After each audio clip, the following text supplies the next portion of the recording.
Hello and welcome to Culture Over Coffee, a podcast focused on improving company culture and fostering employee engagement. Every week we chat with experts and thought leaders about the latest information and proven practices you can use to reduce regrettable turnover, increase productivity on your team, and retain key customers. So pour a cup of your favorite brew and join us. I'm your host, Beth Sunshine, SVP at Up Your Culture and the Center for Sales Strategy. In this episode, we're continuing our focus on company leaders by taking a look at how to maintain strong employee engagement, even during times of adversity. And I can't think of a better person to turn to for a topic like this than Lisa Kogan-Praska, CEO of the Boys and Girls Club of the Bay and Lakes region.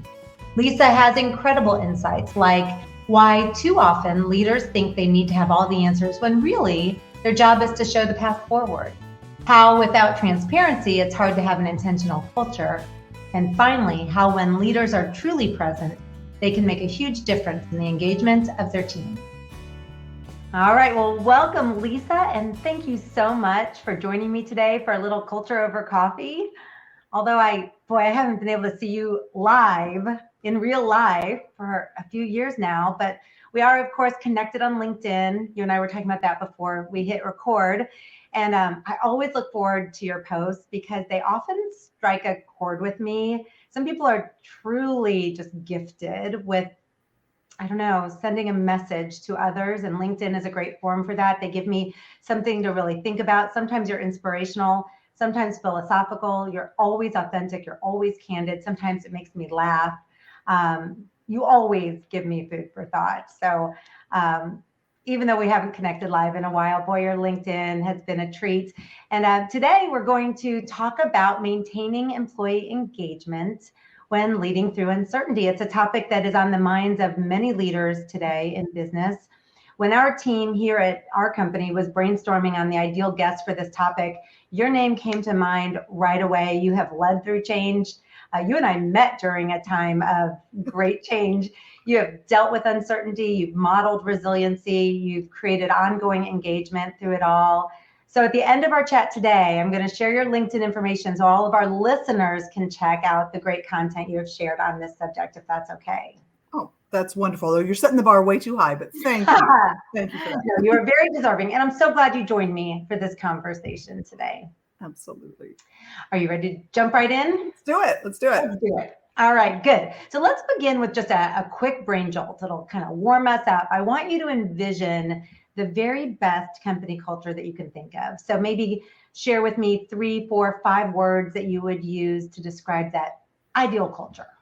Yeah, and that's a fantastic question, right? As you try to how do we drill this down? For me, every time when I think about the word that always pops up when I think about culture is intentional.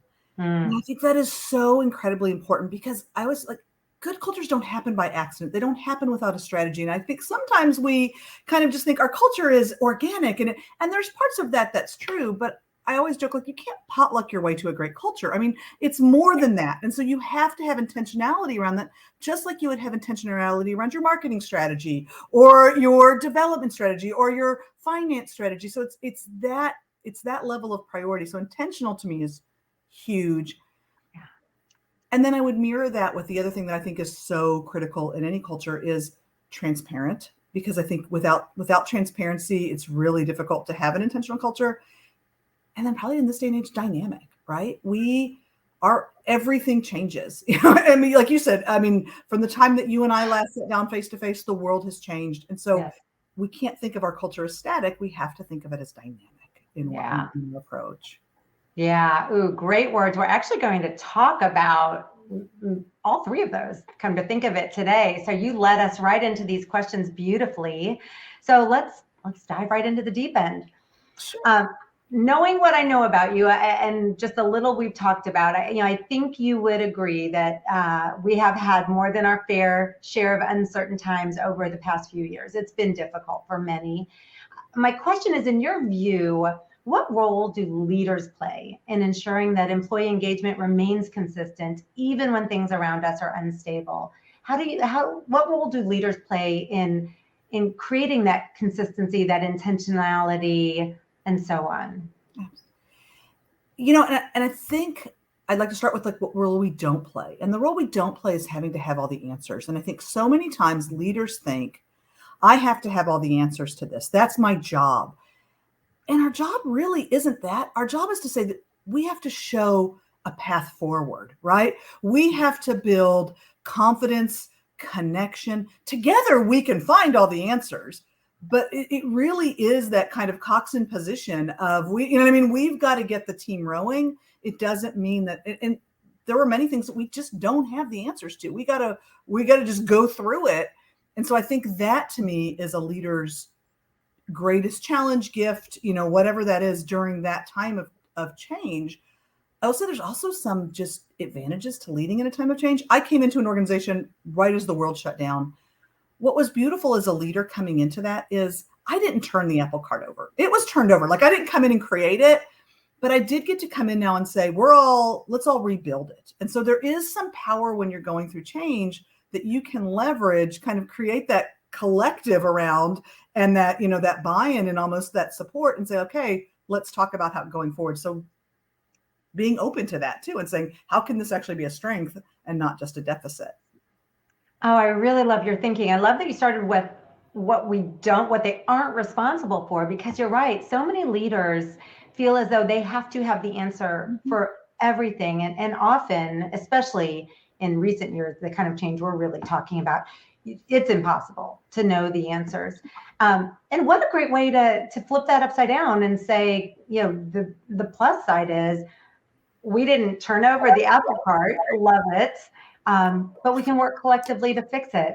I actually don't know if I've ever expressed it just like that. And I think I might in the future. That was a cool way to say it. Thank you.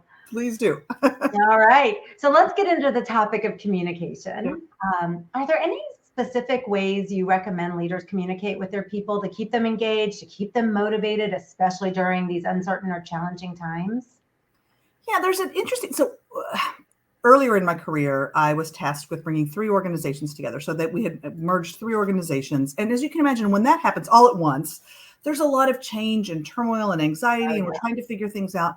And at that point in time, we kind of penned what I called the whiteboard philosophy. And really, essentially, it really was a whiteboard. And we hung up a whiteboard and we said, you have questions, you have concerns, there's thoughts running through your mind. Here's my thing, write it on the whiteboard. And my promise is, I will answer this question, all staff to everyone, no matter what the question is. There were some difficult questions. And at times they were like, I don't really want to answer this in an all staff setting. But it was so powerful. And what was so, I think, incredible about that is we started with some really tough questions. And by the end, it was like, can we get different snacks? And and I think it was because of that transparency, right? It was like, there is nothing that you can't ask. There's no topic that's off limits. Lean into this. And my promise is I'm going to answer it. And sometimes I'm going to answer it with, I don't know, but I'm going to answer that. And I'm going to say that. And that's evolved. Obviously, we don't have whiteboards on different locations, but now we do other forums in which we let people have voice in a way that's safe and we're transparent with our answers with them and saying, like, let's be candid. Let's talk about this. So that to me is number one, is let people have voice to what they're thinking and feeling. I love that. I do. And you might have seen me looking down for a second because I was grabbing my phone. I saw this quote today that I held on to, and it just kind of is speaking to me more now that you're saying that.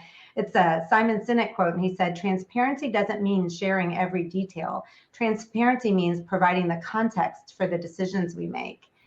And I hear you say there are questions on this whiteboard, and I'm like, I don't want to answer that, but yet you want to give people the context of, about the decisions we make. That was, and I love the whiteboard concept, sort of ask me anything, and one way or the other, I'm going to get you the information you want, and we're going to get you snacks.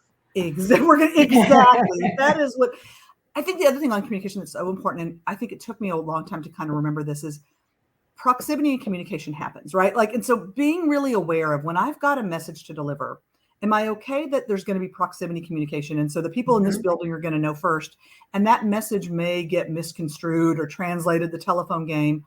Or is this a message that everybody needs to hear at once? So really thinking through with again, that word intentionality to say, I have a message I need to communicate. What's the best way to do this? And in some cases, it's fine for it to kind of trickle out. And in other cases, it can't. And I think sometimes as leaders, we miscall that, right? And so then all of a sudden something has snowballed because we didn't think about how that message needs to be communicated in a way that people get the information in the way that they want to. You're exactly right. Proximity communication. Again, I've never actually heard that exact term for it, but yeah, if you learn something, you're walking into a meeting, someone's right there, it's on your mind. I can see how difficult that would be. Good point. So how do you ensure that people feel connected, feel supported, even when they are working remote or hybrid? They're not walking into that meeting with you at the same time. What do you do besides just intentionally remember, I need to hold this very important message for later for the whole group? Any other tips? Well, and one thing we talk a lot about that, especially like we have team members that work, hybrid, remote, all of those things. And I've done some reflection because I think sometimes we set the standard of when you're in the, you're better connected when you're in the office.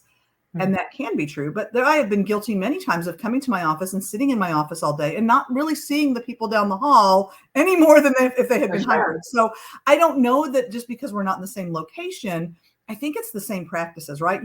If I would get up and I would round on an employee that's down the hall, then I need to figure out a way, whether that be email, chat. I mean, gosh, there's so many technologies now that you can have those same kind of interactions. And I think we have to kind of get out of that construct that it has to mean a face-to-face in the exact same location. A face-to-face can be through lots of different things, and a quick little text to just say, this silly thing or whatever is the same thing as walking by your office and saying, how was your weekend? So we can do it. We just have to do it. And that's the hard thing, is we have to kind of stretch ourselves a little to say, it's not as easy. So I've got to make sure I put some, again, intentionality around doing that type of thing. I agree. I've talked to a lot of people who work remote specifically, also hybrid to a certain extent, that said the big difference is now everything's scheduled. It used to be that you could just run into someone and have a spontaneous conversation, potentially about work, and advance a project, whereas now you have to schedule a call, you have to get on their calendar. It's so uncommon to just Zoom or Teams somebody without having an appointment. So it's different, isn't it? It has, and I have a friend that did office hours, and I thought that was fascinating. She talked about her whole team was remote, and so she would just schedule office hours, and be on doing her work, whatever it is. And if someone chose to hop on, they could. And I thought that's great. There's absolutely no reason I couldn't have a Zoom up while I'm doing my other work, and then someone can knock virtually on my office door and say, "Hey, have you got a second?" Oh, I really like that. And if no one does, you've got a project, you're spending your time productively, and if they need you, you're there. That's a very cool strategy. Thank you for sharing. Absolutely. So what roles do you think recognition and appreciation, this is something our company has specifically been really talking about lately and helping other customers, clients get this right. What roles do recognition and appreciation play in all of this? Huge. I mean, at the end of the day, if you don't feel like you're valued, if you don't feel like you matter, if you don't feel like you're seen, right, it's very hard to feel engaged. It's impossible to feel engaged. So I think that's huge. That being said, I've always been a huge proponent of the platinum role in recognition, and in that recognizing people the way that they want to be recognized. And that's where I think sometimes recognition programs fail. Is they become canned, they become structured, they sometimes feel not really authentic. It becomes almost like, and you tend to see the same people recognized. The people that are going to write a note on a shout out board are the same people, and the people they're going to recognize are the same people. So it's really like, how do you bring recognition down to that individual level?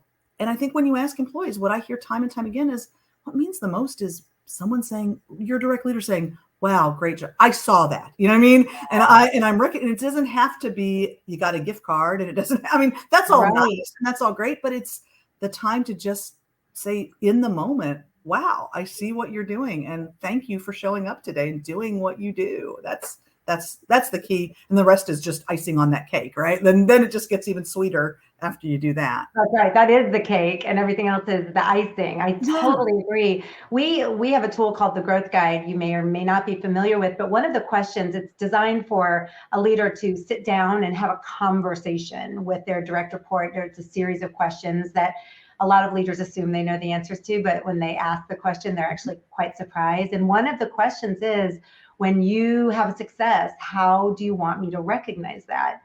And it's really surprising how so many people do not love public recognition. They don't want, in some cases, it's not that they don't want the award or they don't want the spotlight. It's that they often would prefer something else. In some cases, they really don't want that, and it makes them uncomfortable. I find that fascinating. So you bring up a really good point. You have to A, know your people, and B, it doesn't have to be a big shebang. It can be a pat on the back, a Post-it note on their keyboard, something like that, right? Apps, even something as small as, if a team member does something great, and let's say I'm sharing this great accomplishment with the board, making sure that I just put a little shout out line in there. It doesn't have to be this huge thing, but just, hey, I'm not taking credit for this great thing that you just did. I want to make sure that others know that you did this great thing, but I'm doing it in just in not this over the top way, or, it doesn't have to be fancy. It's just giving recognition where recognition's due. Yeah. I agree. So I'm kind of almost backtracking a little bit. We talked a moment ago, we started out with you describing transparency as one of the key qualities of a thriving ideal culture. Then we talked about how much information you should share, and the quote from Simon Sinek. I'd love to actually back up and just drill down for a second. In your experience, how much should you share with your team, and how much should you hold back? So first of all, I'm probably the wrong person to ask because I share a lot. I mean, I'm just one of those people that the grocery store clerk, my son would make fun of me. He'd be like, they don't care what we're making for dinner, Mom. The question that they want to know is paper or plastic. They don't care about all the other stuff that you're doing. And so I am someone who shares a lot. That being said, certainly there's discretion, right? You're not wanting to share things that are confidential. You're not wanting to share something that's going to cause greater angst when you don't have the information that's needed. But I am a big fan of several things. One is, again, sharing as much as you can. I think even when you don't have all the details, sharing that. I'm a huge believer in, you got to name it to tame it. Call out the elephant in the room. So many times when we're going through something that's stressful, or there's, we try to bury the lead and we try to sugarcoat it and flower it, and people are sitting there. They're waiting for that shoe to drop. Hit it. Talk to them. Tell them what's happening. Give them time to process. Right now, they're just trying to figure everything out. They're not ready to hear your go forward plan. Hold off and kind of just give people room to talk and process and think about the message that you're sharing. And I think so many times we want to come in as, I have the answers and confident, and here's our plan. And this seems concerning, but don't be concerned. Well, that takes out the human part of that, right? People are going to react the way they're going to react. And we've got to lean more into how would I feel if this message was being delivered to me, and not so much on how am I going to present this message. So to me, that's the key to transparency, is just putting yourself in those shoes to say, in this moment, what would I want to know? What would I need to know for me to be able to sleep tonight? And let's share that and talk about that. Yeah, well said. And interesting to separate the problem from the solution, what's happening today versus that go forward plan. Because you're right, a lot of leaders want to make it better. It's going to be okay. And not that they shouldn't, but you're giving them the space to really process it, to think, to ask questions, to really understand what's happening. And then I'm sure you bring forth the go forward plan. But I like that just that time to have the human quality of needing to feel the feelings. Which I was just literally having this conversation with someone about. I had mentioned to you as we were getting started, my son's going to college, and our role is changing, and we're moving from being kind of the manager of his life to the mentor in his life. And my husband is just brilliant at this. He was saying the other day, my son was going through something pretty stressful and needed to vent, and there was lots of advice he wanted to give him, but that wasn't the time to do it. This was the time to listen to him and let him process. And I can come back and give him that advice later. I'm not always the best at that. I think it's more about what I want to say than what they want to hear. And so stopping as a leader and thinking, what do they, right now, is it about what I want to say, or is it about kind of listening to them and what they want to hear? And then I can always come back later in a different mind space with what I wanted to say or need to say. And I'm going to have to follow his lead a lot over these next years because, it's a different role. But I think as leaders, that is our role. Many times is that same shift. We are now mentors, we're coaches, we're cheerleaders, supporters, guides. And how do we communicate in that way? Yeah, that's exactly right. That would define good leaders. I thought I really loved name it to tame it, but now I think I even love, is it about what I want to say or about what they want to hear more? So I'm gonna struggle with which one I'm gonna make like my next blog article in response. That's really true. Like, is it, I mean, I'm a fixer by nature. I want to make everything better, make everyone feel okay. So, is it about what I want to say, or is it about what they need to hear right now, which is probably just the facts, the situation, let them process. I think that's really powerful and something our listeners, if they're anything like me, they're going to walk away and really start thinking about themselves. So thank you for that. Easier to practice than preach, right? Or easier to preach than practice. So I'm good at preaching. So good at preaching. No. So what would you say are some common pitfalls or mistakes that leaders can make that negatively impact employee engagement during these challenging times or times of uncertainty? And how can they be avoided if possible? I think we've touched on, I mean, I think a big one is that we want to wait. Like our instinct, and I have been that before, like nobody wants to be the bearer of bad news, or nobody wants to, you know what I mean? And so we want to wait till we have all the facts and it's been fact checked, and we have all and that what happens is people create their own narrative, right? Not given information. I fill it in, and I promise you, I always fill it in with something way scarier than it actually is. But I think leaders it's well intended, but we tend to do that. We try to, in these times, we tend to come in more, and when we really need to be going out more, and we need to be pushing out. And so I think that is a huge pitfall that I think just becomes the big issue there. I completely agree. I'm reading this book right now. I can't highly recommend it to anyone listening yet, but it's called Mind Your Mindset, and it's pretty good so far. And that's exactly what it's saying, is that you create stories. Our mind creates stories, and when there's a vacuum of an actual story, we fill it in, and it's just as real. It's just as fact-based to us, and we start making decisions and really believing these stories we tell ourselves. And it's all in the mindset. What you're saying is you could avoid that storytelling altogether simply by giving people the actual story. Exactly. They will imagine, if you're behind a closed door, they will imagine all kinds of things are happening that aren't, right? So it's the more that you can kind of just be transparent. The other thing I do think happens is culture sometimes feels optional then, right? Like all of a sudden we're in this like really difficult crisis time, and we're not gonna make that a priority, and I would argue that is more of a priority than at any other time. That needs to be kind of at the top of how is this change affecting our culture. But I think we tend to push that aside, and that's we'll deal with that later. And so having leaders focus on culture's a year round, all the time. It's not just when you survey. It's not the 2 weeks before you survey and the 2 weeks after. It's really that, and it is always the thing I always say is, as the leader, you can't delegate culture. It's the one thing you can never delegate as the leader, as the boss. And so there's your plate gets fuller, and then all of a sudden you're like, that can go off my plate. That's so true. And culture does get lost in the speed of business. It sounds like a really good idea. And even, really good leaders understand you have to have a thriving culture. You have to have engaged people. If you don't, you're not going to generate the revenue or be as profitable. They understand the connection there. And yet it's the first thing we drop when we're worried about not making our budget or any other sort of business issue. We think, that town hall meeting, that can wait until next quarter, or that one-on-one conversation, or the communication, or everything we just talked about.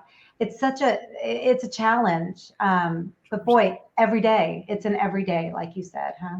Well, and I know you have a strong sales background, right? And it's that mistake of, when times are tough, you don't cut back your sales team, right? But I think we do the same thing. And essentially that's what we're doing. Culture is sales to our own employees, right? We are internal sales buy-in. And so the last thing you want to do is pull back your sales force, your culture force, in a time when it's more difficult. You want to ramp that up so that you can get out of that difficult time. But that's exactly right. People do it all the time. So.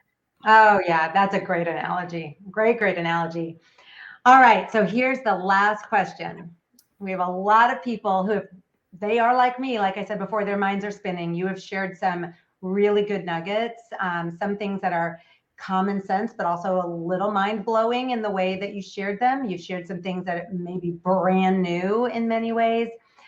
So if you could recommend just one thing for a company leader to listen to this and then walk away to start doing, because you can't do everything all at once. It's too much. So if you could recommend that one thing that everyone should start doing right away to better engage their people, maybe build on it later, what would that one thing be?